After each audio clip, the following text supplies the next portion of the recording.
anywhere the sun shone across this vast region. Cheers, guys. Cheers. Cheers.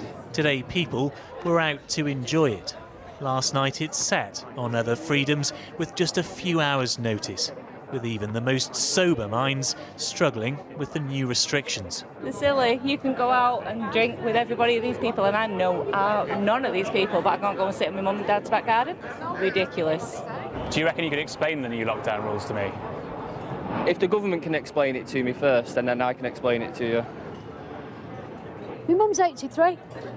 If I can't go and sit with my mum for a dinner, Sunday lunch, or anyone else can't, and that, no. Make your mind up on lockdown. Last night, a change in thinking made it illegal to meet another household indoors across much of the north, including in homes and gardens, as well as meeting up at pubs, restaurants or places of worship, with exceptions for single households who formed a support bubble and meeting outside in public in groups of no more than 6 or 2 households. Anyone who breaks the rules can be fined £100.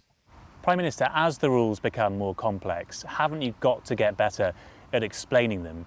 Thanks so much, Paul. And listen, look, I'm going to put my hands up, immediately and say, of course, we've got to make sure that we explain things as crisply and as clearly as we can. The only way we can encourage people to behave in one way or the other is through advice. And so you're totally right that we need to keep it as simple as we possibly can.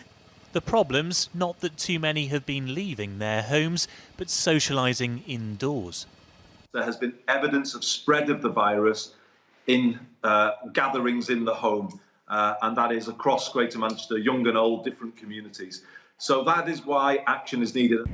The infection rate has been rising across almost all of Greater Manchester. Parts of this skyline have seen it double, triple, even quadruple in a week. But the rise is by no means uniform. Here, where I'm standing in Stockport, for example, it is 3 times lower than on the horizon in Oldham. I think people's understanding of local lockdown would have been individual streets, estates, workplaces, for example.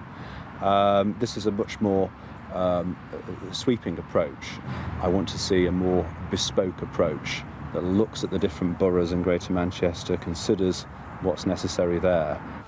For now, families can still find their fun, but these restrictions are a warning not to push it too hard.